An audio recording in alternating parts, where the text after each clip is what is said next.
E nessa quarta-feira eu tenho o prazer de conversar aqui no estúdio da TVCI com o doutor Maurício Vitor, ou como é chamado por muitos, doutor Direito do Consumidor, que vai trazer importantes informações para o público de casa sobre plano de saúde. Doutor, muito bom dia, seja bem-vindo, é um prazer enorme tê-lo aqui. Muita gente enfrenta problemas com planos de saúde, com as operadoras dos planos de saúde.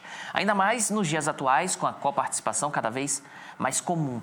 E eu começo a nossa conversa perguntando exatamente sobre cobrança de coparticipação. Tem limite do valor mensal que aquela pessoa que fez a assinatura do plano de saúde, que paga mensalmente pelo plano de saúde com coparticipação, pode pagar na fatura, doutor? Muito bom dia, seja bem-vindo. Bom dia, meu caro Pierre. Bom dia a toda a nossa equipe e aos nossos queridos telespectadores. Um prazer estar aqui. Prazer gelado no dia de hoje, né? Aliás, eu pareço não estar bem adequado para Paranaguá. Mas pense, né? Eu vim de um local em que o frio é um pouquinho mais intenso, né? Então, as vestimentas estão adequadas para aquele frio. Pierre, é interessante essa questão do plano de saúde porque é uma situação que muitos hoje se socorrem. As pessoas, em regra, não ficam apenas com o atendimento do serviço público de saúde e procuram ter algum plano de saúde, né? Às vezes o mais simples, às vezes o mais sofisticado, conforme a condição financeira. E entre os mais simples existem as possibilidades do coparticipação, que é aquele plano de saúde em que as consultas e exames podem ser pagas em parte pelo plano de saúde e os internamentos serão sempre custeados pelo plano de saúde. Nesses casos, não há limite para a cobrança excedente porque vai depender do teu uso no plano. Se você tiver, né, uma bateria de exames, consultas por conta de um problema mais sério, você vai ter mais frequência a consultórios, vai ter mais exames a fazer e vai ter que arcar com essa diferença tal da coparticipação, porque isso é contratual. Então, você estabeleceu um contrato em que você participa dos custos, no caso de consultas e exames, você arca com essa diferença sempre que você utilizar consultas e exames. Isso vai deixar de existir se houver um internamento. Qual é o cuidado aqui, Pierre?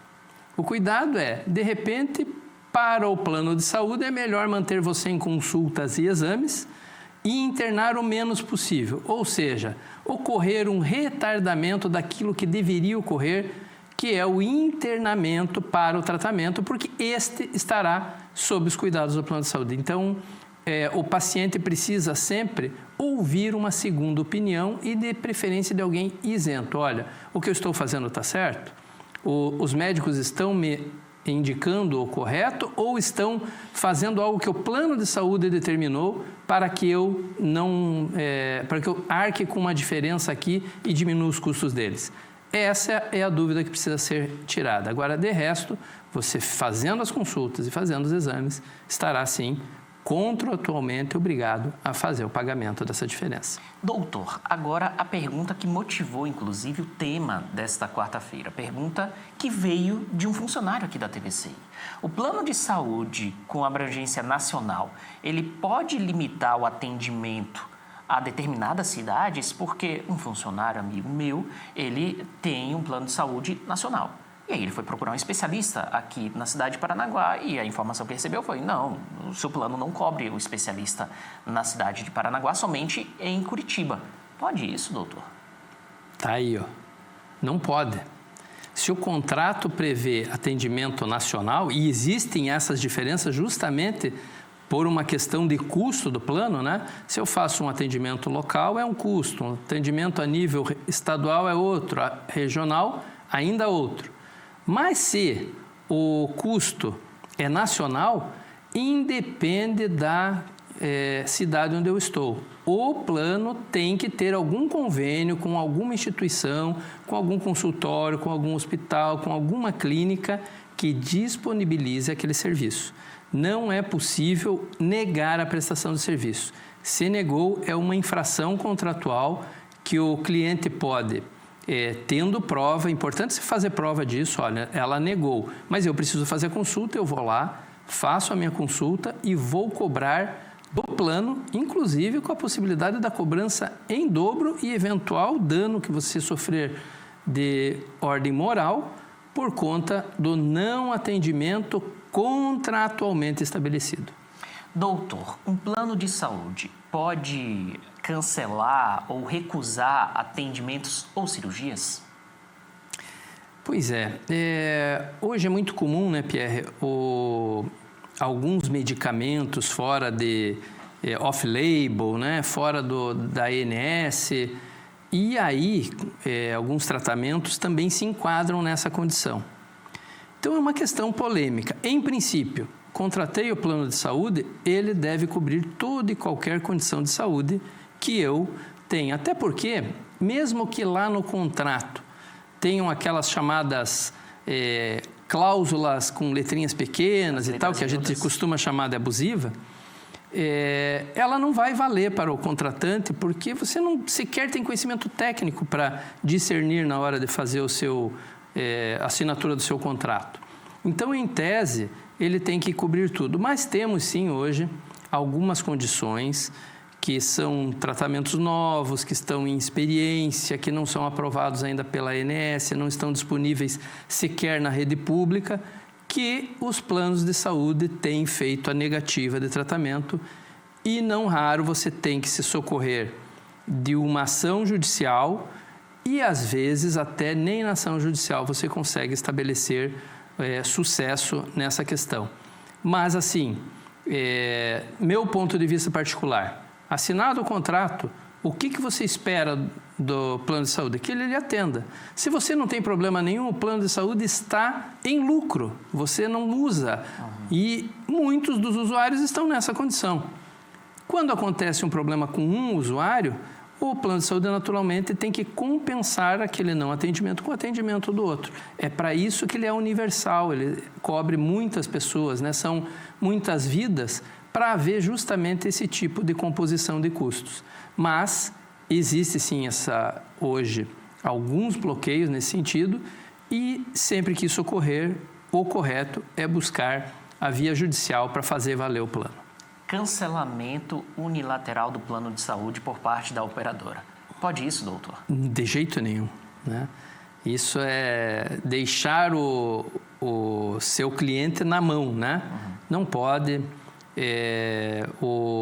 Uma vez você aderindo ao plano de saúde, e hoje, inclusive, eles fazem uma série de pré-exames, às vezes até de consultas a diversos tipos de plataformas ou dados disponíveis do cliente, eles podem negar na hora do contrato. Eu não quero controlar essa vida pelo plano de saúde.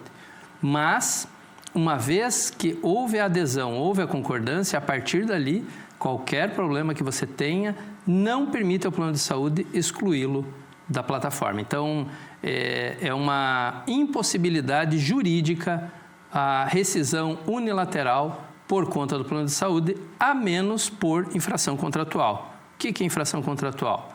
Atrasos, né, nos pagamentos naqueles períodos previstos em contrato ou algum comportamento de risco que também é previsto em contrato e que é razoável de se admitir para uma rescisão unilateral.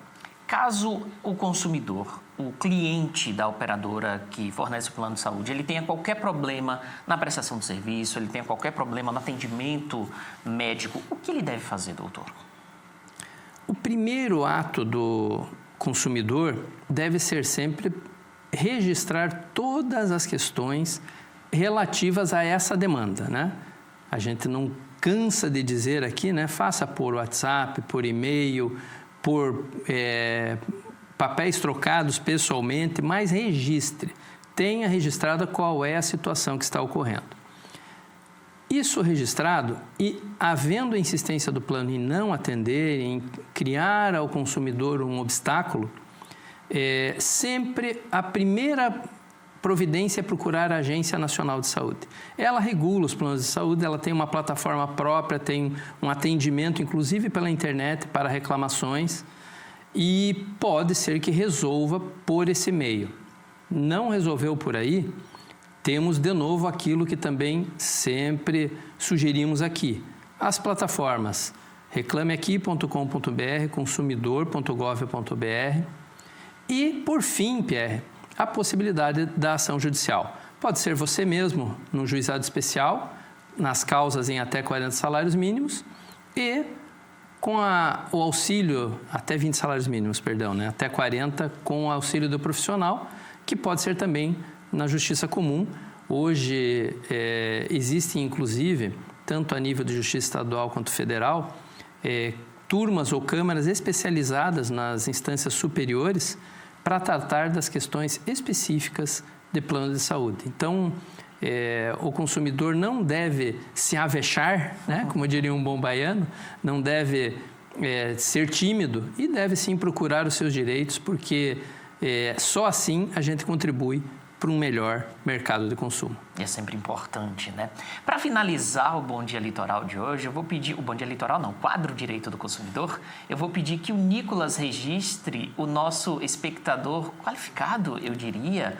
O doutor... Como é que é mesmo o nome dele, doutor? Eu não sei, é conhecido. É conhecido, me lembra o nome de alguma pessoa. Eu acho que de um apresentador. De um apresentador do Bom Dia Litoral? Isso aí. Um xará meu que está aqui acompanhando o BDL. A diferença é que não é jornalista, é advogado. Doutor Pierre está aqui acompanhando. A gente consegue mostrar?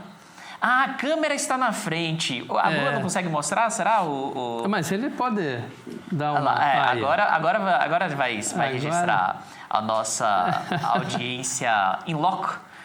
Especial, amigo pessoal do doutor Maurício Vitor, está aqui acompanhando o Bom Dia Litoral de hoje, o quadro Direito do Consumidor. Doutor Pierre, muito obrigado pela presença. Um abraço, um prazer enorme. Hoje ele veio pessoalmente para marcar presença mesmo, porque ele já teve a oportunidade de participar. Isso que eu ia falar agora, ele já participou do quadro Direito do Consumidor um tempo atrás e hoje acompanhando daqui. Exatamente, ele foi uma figura importante na consolidação do Código do Consumidor a nível estadual. Isso é muito importante, né? Uma evolução do Estado do Paraná. Doutor, muito obrigado pela participação. Um abraço, até a próxima. Obrigado a você, Pierre. Obrigado a toda a nossa equipe. Obrigado aos nossos telespectadores. Até quarta.